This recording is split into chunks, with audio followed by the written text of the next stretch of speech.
Zoom into Wine, we get together with some great folks and we try to bring in some experts to help us along the way. We've got the importer, Farm Imports, and our representative is Kendal York. She's incredibly helpful to me, introducing me to some beautiful wines. And Kendall, thanks for joining us. This Foradori wine that we're about to try is brought in by Louis Dresner, right? Yeah, that's our importer for a lot of our French and Italian stuff. And is there a person named Louis Dresner? It's actually it was a husband and wife, Denise Louis and someone Dresner. Oosh. And now it's co-owned by Kevin McKenna as well. Okay. And this particular, if you turn the bottle over and you see that it's brought in by Louis Dresner, which is kind of, part of the wine thing now is when you see who the importer is, you can sometimes start to pick up some info. And the Dresner portfolio is full of gems that are basically very high ethos, uh, Mhm. low use of sulfur, organic, natural, biodynamic type of practices.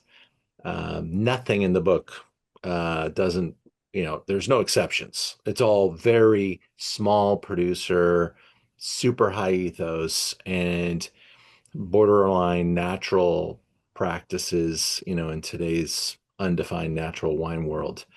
The wine that we're about to taste is like one of the all-time greats on the planet. And so Kendall brings that in for us, and I'm going to get into the slideshow, Kendall, and you could tell us a little bit more about it. Here it is. It's the vintage 2024 Foradori. Am I pronouncing this correct? Floripista. Fuoripista. That kind of just signifies that it's kind of off the beaten path. It's these vines for the Pinot Grigio are coming from actually a different producer or a grower that she works closely with, but still kind of in the general domain and area where most of her vines are. Um, yeah, Foradori. This is one of the estates and producers that, since I've started with the company, people ask me most about and are kind of the hardest to get. Yeah, so Elizabeth took over her family's estate or her dad's estate in up in the Dolomites. So, French Alps, really cold climate up there.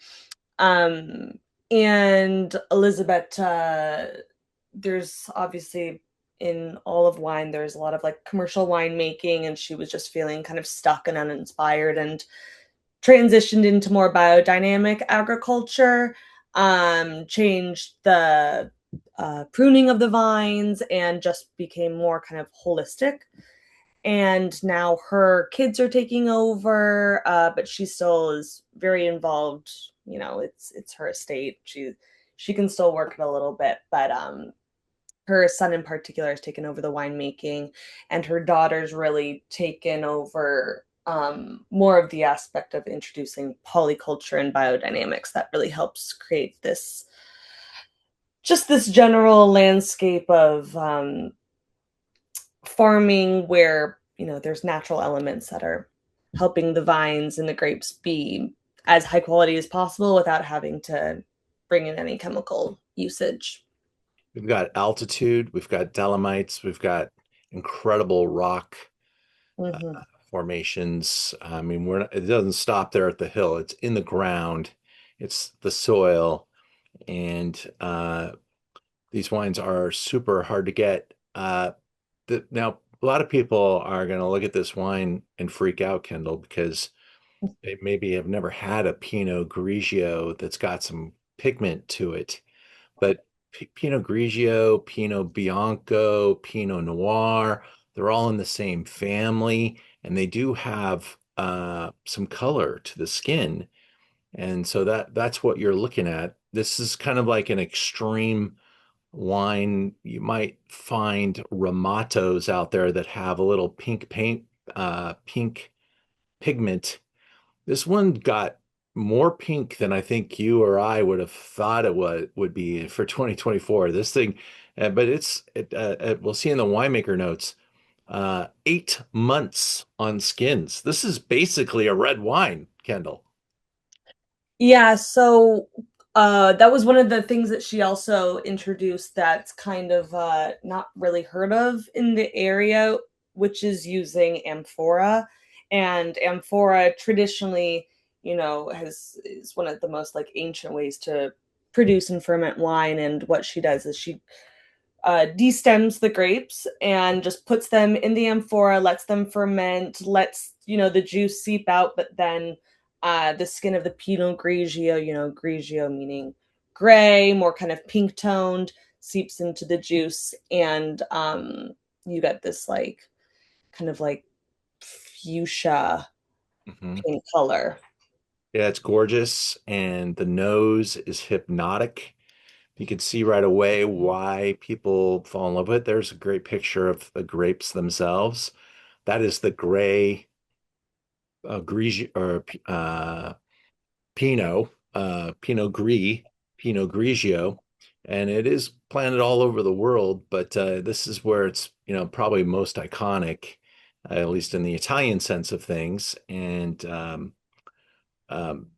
this is not. There's Pinot Grigio and there's this wine. This is something very, very special.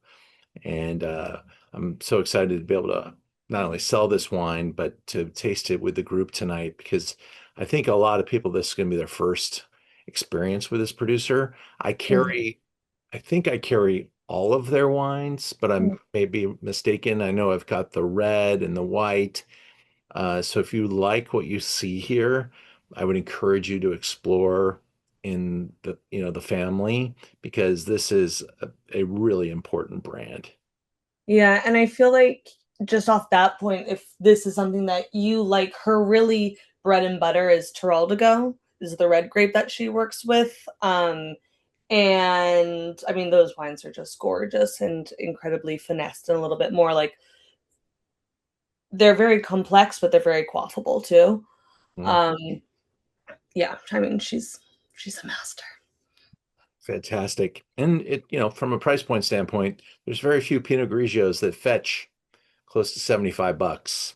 And I can barely keep this in stock. I mean, I got more bottles than I've ever had right now, but it's just a moment and it will go away because people buy this all over the country. And so, really cool to be able to taste this with you. Thank you, Kendall, for letting us include this tonight. I'm going to taste it with a group now, and we'll get right back to you because we got another wine.